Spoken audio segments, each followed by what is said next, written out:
Hop là! Et bienvenue dans ce tout nouveau Prise React sur la chaîne des médiateurs. Je te souhaite la bienvenue. Je suis trop content de reprendre ce format et en plus là pour la reprise avec vraiment un invité de marque. Le père Mustapha aujourd'hui, tu l'as vu dans le titre, on va scroller à fond TikTok et on va réagir au hashtag chrétien, catho, Dieu, etc. Parce qu'on a eu la chance d'être invité avec le père Mustapha à une soirée qui s'appelle la Nuit des influenceurs chrétiens. Parce qu'il a aussi un compte Instagram qui cartonne et je suis vraiment content de faire une vidéo avec lui aujourd'hui. Si t'as pas vu l'épisode avec lui sur sa communauté, là où il est, le lieu dans lequel il vit, eh ben je t'invite à la regarder. Elle est sortie la semaine dernière. Du coup, tu peux aller en description pour checker cette vidéo. Elle est vraiment incroyable. J'étais tellement touché par cet homme et par sa mission, par sa vie. Franchement, je te la conseille pour connaître un peu ce personnage. Et maintenant, on va passer tout de suite dans le vif du sujet, le React. Voilà, on se serre les couilles, les coudes. C'est le séminaire.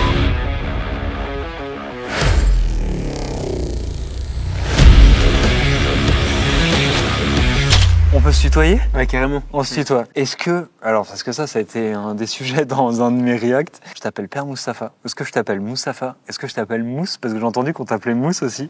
Comment tu veux que je t'appelle ? Mustapha ou Mousse, comme ouais, tu préfères. C'est vrai ? Je vais peut-être me perdre entre les deux, Pas mais de problème. En vrai ça va.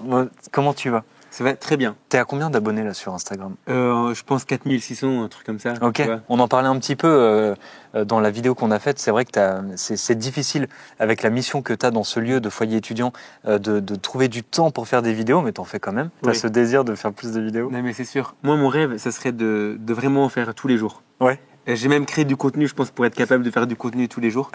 Mais sauf que je me suis donné une règle simple, c'est que si j'arrive plus à prier, si j'arrive pas à être avec les autres de ma communauté ou les jeunes de mon foyer, eh ben en fait j'arrête et je me recale sur le rythme prioritaire. Et après je me remets aux vidéos. Bah aujourd'hui je peux pas mettre la création de contenu comme priorité numéro 1.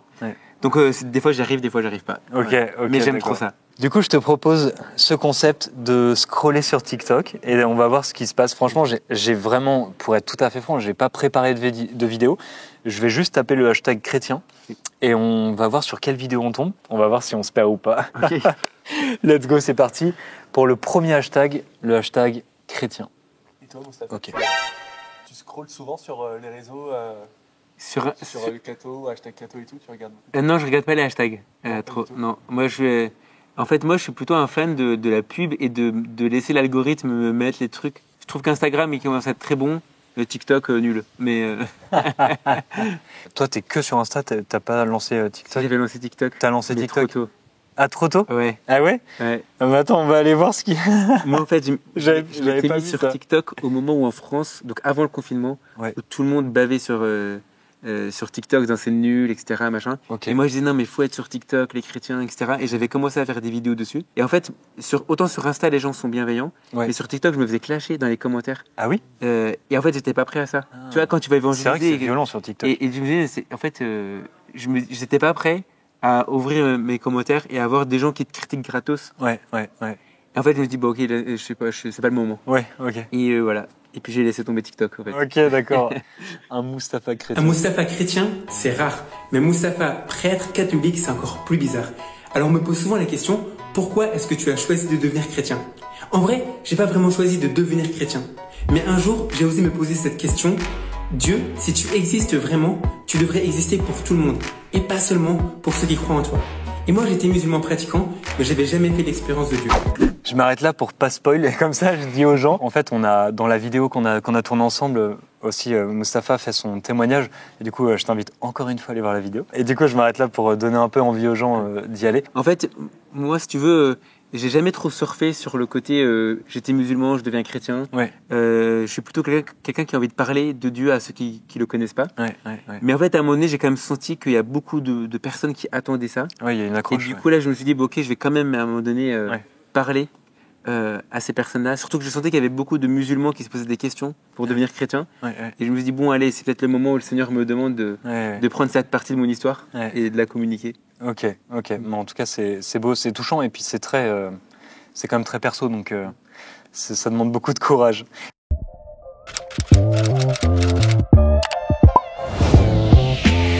Ah ben ça, c'est des le familles à carême, nous, ça. ce n'est pas le ramadan des chrétiens. Non, s'il vous plaît, arrêtez de dire que le carême, c'est comme le ramadan. tu regardes un peu leur contenu? Ouais. Ouais, c'est vrai. Je trouve cette idée de l'homélie, la fake homélie, trop bien, parce que je sais pas si t'as vu qu'il y avait une trend du faux podcast. Les gens qui parlaient devant un micro de podcast qui n'étaient même pas branchés, carrément. mais qu'en fait qui changeaient l'attention. Ouais. Et je trouve que d'avoir eu l'idée de faire pareil pour l'homélie, c'est hyper stylé parce que quand t'es prêtre, tu donnes tous les jours des homélies, mais en fait ça se perd. Et là, c'est génial ce qu'ils font. Je trouve. C'est vraiment une belle idée. C'est vrai qu'ils ont cartonné Padre Blog. Pareil, si vous connaissez pas, je vous conseille d'aller voir sur Instagram. Là, en 1 an, ils ont tellement pop-up. Ils ont explosé. C'est vrai que c'était super cool. D'ailleurs, ils ont reçu un prix à la soirée où on était, prix théologie. Et c'est vrai qu'ils font du très très beau.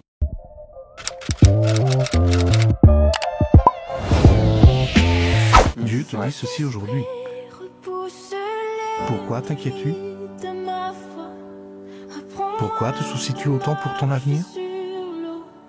Ne suis-je pas ton Dieu? Ça, c'est du TikTok N'ai-je simple. pas ton avenir entre mes mains? Et ça me bluffe parce que tu vois, c'est juste la parole de Dieu. Tout est sous contrôle. Et ça marche. Parce que voilà, tu vois, il y a 160 000 likes, 140 000 likes. En fait, parfois on croit qu'il faut construire des choses, faire un truc hollywoodien et tout. Et là, c'est la parole de Dieu et ça touche les cœurs. Ouais, directement. Et pour moi, ça veut dire qu'il y a des gens qui veulent ça. Tu vois, TikTok, ils sont pas bêtes. Ils mettent pas du contenu que les gens veulent pas. Non, c'est ça. Et du coup, que t'aies un truc, t'as juste la parole de Dieu et que t'aies autant de likes, ça veut dire qu'on a besoin de ça sur TikTok. Ouais, clairement. C'est vrai que c'est très simple et ça touche direct, quoi. Ouais, clairement.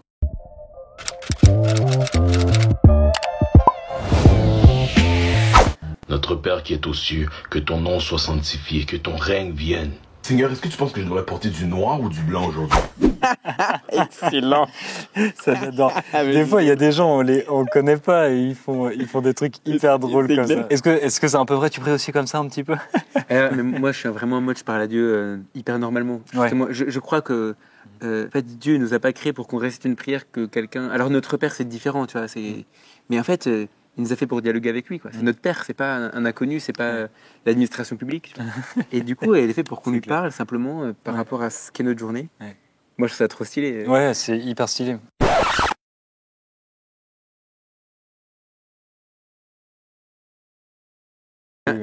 Franchement, un jour, j'ai fait ça. Vraiment, je marchais dans la rue. Et j'ai dit, Dieu, tu me dis où je dois marcher.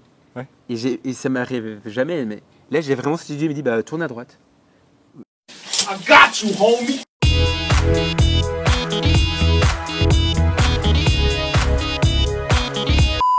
Et du coup, j'ai obéi parce que c'est un repère gratuit avec Dieu, tu vois. Et ben en fait, j'ai tourné à droite et j'ai rencontré un jeune, par hasard, dans cette rue-là. Et en fait, c'est hyper important que je le rencontre. En fait, c'était... Enfin, je sais pas, j'ai compris après qu'en plus, j'étais passé à côté de la totalité de l'enjeu. Et là, je me dis que je le faisais pas assez. Pas à savoir comment je m'habille, mais de confier à Dieu des détails de ma vie qui peuvent avoir un impact sur les autres. Ouais, c'est ça. Et d'avoir cet instinct, de faire confiance à ton instinct. Donc Dieu te guide à travers ton instinct aussi. C'est vrai qu'il y a beaucoup d'histoires comme ça.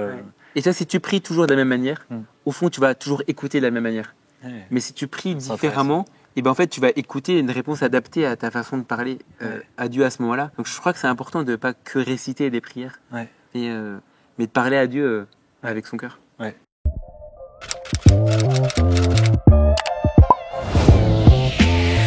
Je veux aussi que les femmes s'habillent correctement. Elles doivent avoir une tenue digne et simple, sans coiffure compliquée.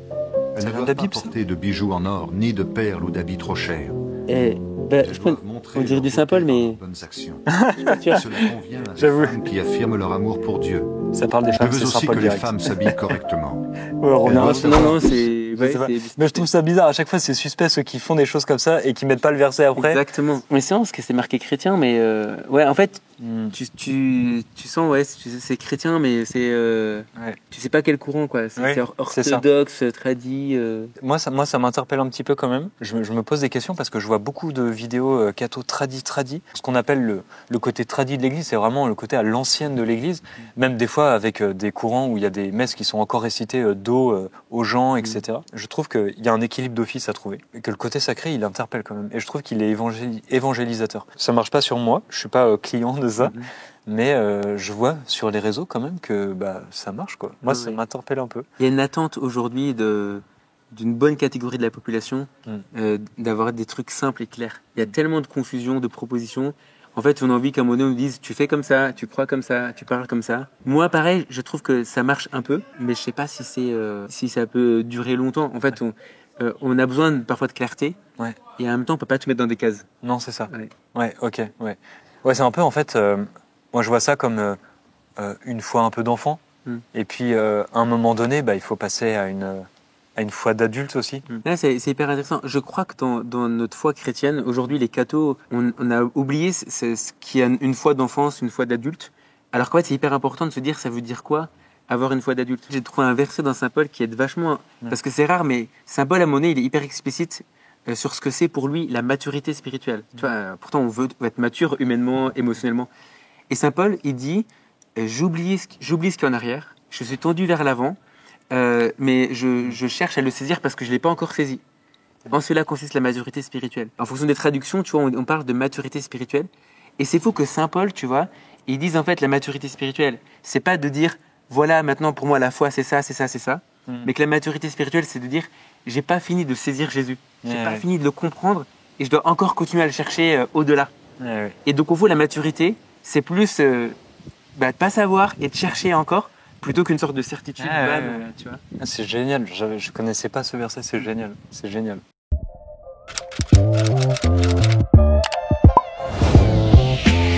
Pourquoi Dieu ne répond pas à tes prières? Tu demandes mal. La Bible nous dit dans Jacques 4 au verset 3, quand vous demandez, vous ne recevez pas parce que vous demandez mal dans le but de satisfaire vos propres désirs. Ça, moi j'aimais les trucs très clairs comme ça. Mais prie plutôt pour que la volonté de Dieu soit faite dans ta vie. Car nous, on ne sait pas ce qui convient de demander à Dieu dans nos prières. C'est pour cela que la Bible nous dit dans Romains 8 que l'Esprit nous vient en aide dans nos faiblesses et que lui-même intercède pour nous par des soupirs inexprimables. Deuxièmement, tu ne pardonnes pas. Jésus nous dit dans Matthieu 6 au verset 14, si vous pardonnez aux hommes leurs fautes, votre Père Céleste vous pardonnera aussi. C'est long, mais c'est complet. Hein. Ouais, en fait, moi ce que j'aime bien là-dedans, tu vois, c'est qu'il y a un mélange entre la parole de Dieu, tu vois, mais aussi un truc hyper concret. Moi, j'ai remarqué que une des plus grandes erreurs dans la vie spirituelle, c'est qu'on la joue en un coup. Je demande, je reçois, je demande, je reçois pas, je demande, je reçois pas, il y a un problème. En fait, on croit que la vie spirituelle ou de prière, c'est en one shot. Et je sais pas, il y a rien dans ce qu'on fait dans la vie qui se fait en un coup. Tu parles à quelqu'un, tu négocies, tu joues aux échecs, c'est de la stratégie, machin. Et pourquoi avec Dieu, il faudrait genre juste dire, hop, ça marche comme ça. Et donc moi, j'aime bien les vidéos comme ça qui disent, tiens, si il se passe rien dans ta vie spirituelle, il y a peut-être plein de raisons qui expliquent avant de croire que juste Dieu n'existe pas. Ou que Dieu ne veut pas, ou que Dieu est pas bon. Et donc ça, c'est bien, genre tu demandes mal, tu pardonnes pas, etc. Parce que, en fait, tu vois, si je suis en mauvaise santé, je pourrais dire le médecin n'existe pas, ou le médecin n'est pas bon. En fait, il y a peut-être des raisons nutritives, il y a peut-être des raisons de je fais pas de sport, il y a plein de... Et pour la prière, on le fait pas, on croit que... Donc moi, j'aime trop ça quand à un moment donné, on donne à la vie spirituelle une complexité incarnée. Tu vois. Bon, puis là, plus, il y a la parole de Dieu, donc c'est... Oui, c'est ça, là, c'est... Tu vois, c'est pas juste du développement personnel. Oui, c'est ça, c'est ça. Ouais, c'est ça.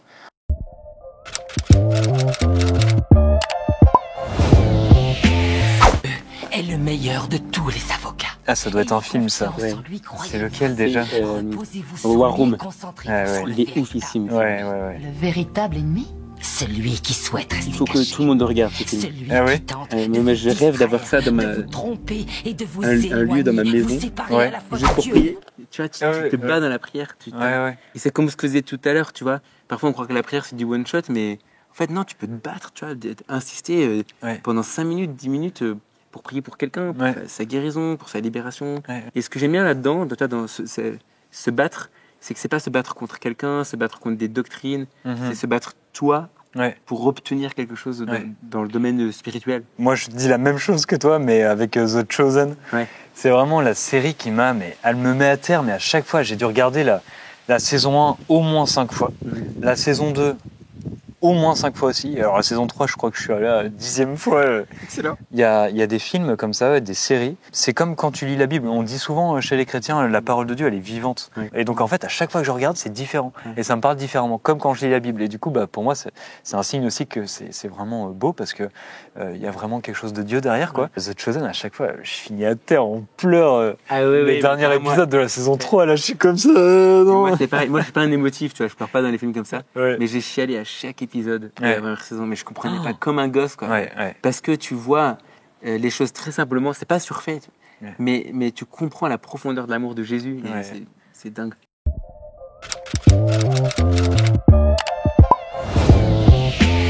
Voici ce que dit la Bible sur les rêves. Ah, c'est marrant ça. Les rêves. Les espoirs vides trompent les gens stupides. Dit avec Les une rêves IA. excitent Ouais, ceux qui manquent on de dirait une IA. sens. Ouais, ça sonne IA. Tenir compte de ses rêves, c'est vouloir saisir l'ombre ou courir derrière le vent. Et par contre, tu vois, Dans c'est les space. rêves, on voit seulement l'image de la réalité. Parce que ça commence par voici ce que dit la Bible sur les rêves, non? Ouais, Ouais, on dirait pas du tout c'est ce que dit la Bible sur les rêves. Mais c'est ce que tu disais tout à l'heure, tu vois, il n'y a pas de rêve, tu vois. Je veux dire, ça coûte rien. Voilà ce que dit la Bible sur les rêves. Bah ouais. Ben, c'est Isaïe 56, le livre de la sagesse. Bah oui, c'est ça coûte rien. Et Ouais. alors, peut-être c'est le livre des proverbes, parce qu'il y a. Je pense que ça ressemble au proverbe, ouais, je pense. Mais en tout cas, ce qui est trop bien, c'est d'aborder des thèmes qui sont assez universels. Enfin, les gens aiment Ouais, c'est dire, fou, voilà, c'est je fou. répète ça, etc. Carrément, ouais. Et ça, tu vois, de commencer à évangéliser en parlant de sujets qui touchent tout le monde, Ouais. même comme ça, Ouais. c'est bien de ne pas laisser le New Age s'approprier ces domaines qui sont humains. Oui, c'est vrai, c'est vrai.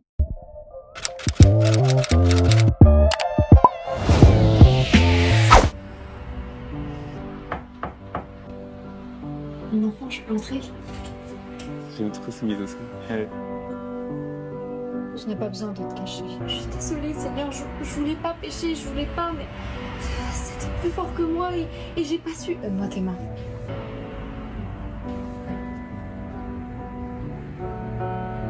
C'est bien fait, hein? Ouais, C'est horrible, Seigneur, j'aurais pas dû retomber. Maintenant, je suis chrétienne, je peux plus faire ce genre de choses. Et si j'arrivais pas à arrêter? Ouais. Et si j'allais en enfer? Et si j'arrivais pas à aller au paradis à cause de ce que j'ai fait? Ma fille, Oui. il n'y a plus de condamnation. J'ai pris le poids de ton péché sur cette croix pour que tu puisses être pardonné. J'ai déjà porté ta condamnation, alors tu ne seras pas condamné. On est vrai théologiquement là. Ce que tu pourras faire ou pas Ouais, faire mais en fait, changera tu vois, mon ça amour. c'est ce qui me marque, c'est que théologiquement, c'est vrai. Jésus, il a pris la croix pour nous sauver et le salut vient de là, de sa vie donnée pour nous. Mais ce que j'ai remarqué, en fait, dans une sorte de rhétorique évangélique, tu vois, la vie, elle est hyper balèze parce qu'elle te met en scène la miséricorde de Dieu à travers laver les mains et tout, donc c'est hyper créatif parce que tu comprends. Mais ces paroles, c'est du copier-coller de ce qu'on entend depuis 3 siècles, c'est le rachat, le salut, Dieu n'a pas de condamnation. Mais je sais pas si les gens ils comprennent ce langage. Et donc, des fois, moi, ça m'interroge, c'est que parfois, on croit que parce qu'on dit les choses, et les gens le comprennent. Et alors là, c'est trop bien parce qu'elle met des gestes qu'on comprend avec des mots qu'on comprend pas. Donc ça, c'est hyper bien. Mais en fait, bah ouais, c'est vrai théologiquement, mais qu'est-ce que je comprends que moi, Jésus m'a racheté de la condamnation du péché qui était sur ma vie? Racheté de quoi? Et, tu vois, et donc, ouais, c'est juste, mais est-ce qu'aujourd'hui, je te donne des formules chimiques qui sont justes ou je sais pas quoi, ça change ta vie? Bah, je suis pas sûr. Et là, tu vois, dans la question du salut, je crois qu'aujourd'hui, on ne sait pas dire ce que ça veut dire être sauvé par Jésus, parce qu'on utilise encore des mots qui faisaient du sens peut-être dans une certaine culture, spiritualité, tout ça. C'est dommage parce que c'est vrai, mais ça ne va pas changer mon cœur. Enfin, je dis ça parce que quand j'étais musulman, j'entendais des trucs comme ça, mais ça ne veut rien dire. Oui, mais pourquoi il est mort pour moi? Je veux dire, qu'est-ce que j'ai fait? Racheter de quoi? Et en fait, là, ce qui est trop bien dans cette vidéo, c'est que la fille, elle est positionnée comme chrétienne. Donc, quand tu es chrétien, tu sais c'est quoi le péché, que la conséquence du péché, c'est la mort. Et donc là, c'est trop bien parce que du coup, bah ouais, mais attends, mes gars. Et puis, en fait, je pense qu'on a besoin de comprendre c'est quoi le bon pour lequel on est fait, que le péché abîme. Si tu vois pas le trésor qui est en toi, que tu te fais voler par le péché, tu te rends pas compte que tu as été appauvri. En fait, le péché, c'est un mal, mais par rapport à un bien plus grand, qui est l'amour de Dieu pour nous, être uni à Dieu, être en communion avec Dieu. Mais si j'ai pas cette notion de ce que ça veut dire la vie en plénitude, tu vois, la vraie vie, quoi, le vrai bonheur, je peux pas comprendre c'est quoi le péché. Parce que j'ai l'impression que c'est ça. Bon, non, j'ai rien perdu en fait. Tout va bien. C'est ça, c'est ça.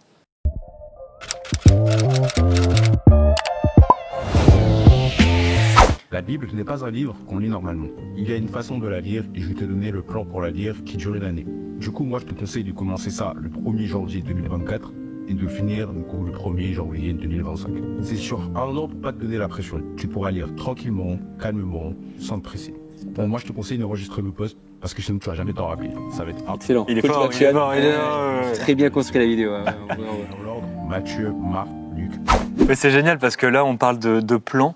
Et tout à l'heure, tu me disais ça, que tu sais le concept dont on parlait tout à l'heure. Ouais, tout à fait, ouais. Et donc, tu dis à des gens comment prier alors que j'ai pas envie. Donc là, t'appelles les gens à commenter. Commenter un mot-clé associé. Un mot-clé associé. Et du coup, les gens reçoivent directement un texte écrit de toi. Et en fait, je trouve ça génial de dire, tiens, mais La vidéo, c'est comme dire, tiens, je te donne une bande-annonce ou un apéritif. Et si tu veux aller plus loin parce que c'est ta problématique, tu peux télécharger tout de suite un e-book qui donne le topo. Et en fait, je pense que quand tu es sur Insta et que tu es en train de voir une vidéo chrétienne, tu dis « Ah mais oui, mais c'est vrai, j'arrive pas à prier. Ah mais oui, mais c'est vrai, il me manque ça. » Et du coup, c'est à ce moment-là que tu aurais besoin de recevoir quelque chose qui t'amène plus loin. Et du coup, là, l'idée de dire, commente prière et je t'envoie 10 astuces pour prier, ou commente Bible et je t'envoie un plan pour lire la Bible en un an, là, tu peux le faire et après, tu l'as sur ton téléphone ou sur ton ordi. Je trouve ça vraiment super bien et c'est une belle manière d'aller un peu plus loin pour ceux qui ont envie d'aller plus loin.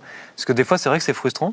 On tombe sur des belles vidéos où des gens, on sent qu'ils sont formés, ils sont costauds, quoi. Et on se dit, mais j'ai envie d'en savoir plus, là. Pourquoi il n'y a pas plus? Comment je fais pour en savoir plus? Et du coup, c'est chouette de pouvoir donner plus facilement, en plus. Donc, merci beaucoup d'avoir participé avec moi à ce Priest React. Ça fait du bien de voir des prêtres et jeunes prêtres aussi comme toi, ouverts, qui a envie de parler au monde avec le Jésus de maintenant. Voilà. C'est souvent ce que je dis, c'est le Jésus maintenant, il dirait quoi?